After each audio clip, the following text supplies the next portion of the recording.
You've called women you don't like fat pigs, dogs, slobs, and disgusting animals. Your Twitter account... Only Rosie O'Donnell. No, it wasn't.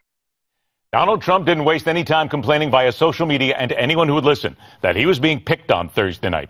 Interesting that a man who claims to fear no one and has never backed down from anything would be so sensitive to difficult questions. Just one additional morsel from the GOP Talking Points reality show that flew under the radar of real debate Thursday night. Let's gather them all together, a solid meal of meanderings then. First up, political and reputation strategist, CEO of Reputation Management Consultants, Eric Schiffer, joined by veteran radio talker and Newsmax political contributor Larry Elder. Gentlemen, I thank you both for being here. Now, what Donald Trump got into with Fox last night. Eric, I'm going to begin to you. Was it fair for Fox to ask? And should Donald Trump have come out and complained almost immediately after it all happened? Well, look, what is fair, I think she's speaking on behalf of women. She was the representative of women. She asked, I think, a question that could seem unfair given how it started. But I think Fox wanted to position themselves as being neutral in the debate. She hit him real hard, and he made light of it with a joke. The audience liked it. But it'll be interesting to see how women are reacting. My sense is that he's going to need to do some further cleanup with the women, with the female vote. I'm concerned that in the attacking after, that he may be perceived by some women on the misogynist side, and I think he's going to need to correct that. I think he'll need to correct some of the statements. Frankly, going against the media is always a smart strategy, especially in this campaign where the media is not popular, and he's continued to do that. But crossing the line, calling Megyn Kelly a bimbo through the retweet, I think may cause him to want to rethink that strategy. All right, now, Larry, let's get to you. Let's face it. This is early in the political process here. We have a long way to go. Donald Trump was still leading by double digits.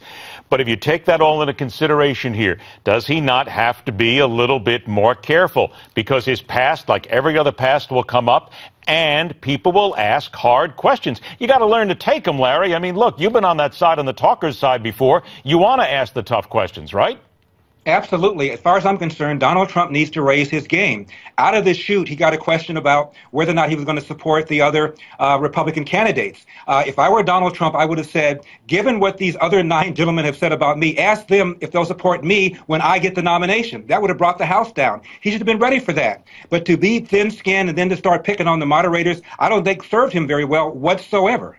I think something else that we have to talk about here, Larry, is that the Hillary Clinton campaign came right out afterwards and they said, oh, congratulations. This was a win for Hillary Clinton. They were celebrating it. Look, Larry, as I just said, it's early in the political process here. Even she has got her problems at this point. You would think that the Clinton campaign might want to tone this down a little bit. They got nothing to celebrate right now. Well, I'm looking forward to the first Democratic debate. That should rock and roll. But getting back to what happened last night, I don't think anybody got knocked down. Nobody got dragged out. Donald Trump will survive for another day. And I think Eric is quite right.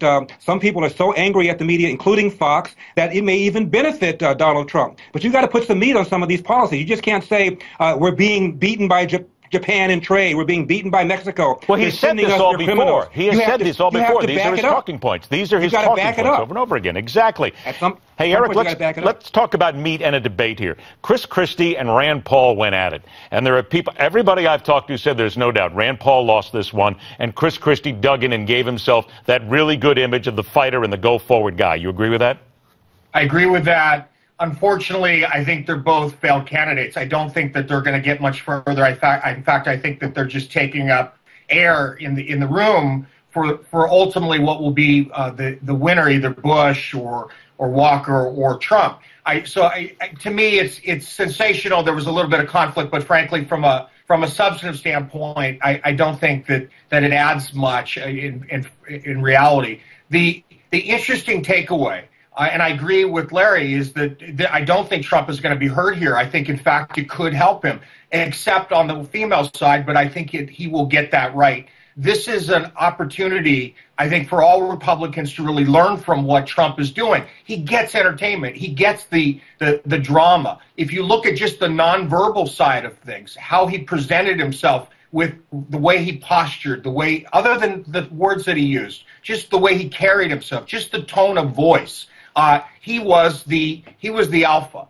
And I think that's important to also consider. I mean, you hear a guy like Walker, who I'm sure is an honest guy with great positions, but he sounds weak, as does Rubio. He sounds soft.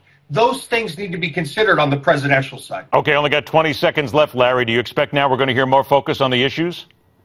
I think so, but I think Donald Trump got a big pass last night. Did you hear him say single payer works in Canada? My goodness, no, it does not. And since one of the issues is going to be Obamacare, you have a Republican who's a fiscal conservative saying that single payer in Canada works. Obama once said that, for crying out loud. And there are those little things called the issues, which eventually are going to creep up and snap back at everybody. Eric Schiffer, Larry Elder, pleasure to have you guys on the show. As always, have a great weekend. We'll talk to you soon. Stay with us. The fastest 60 minutes in news continues.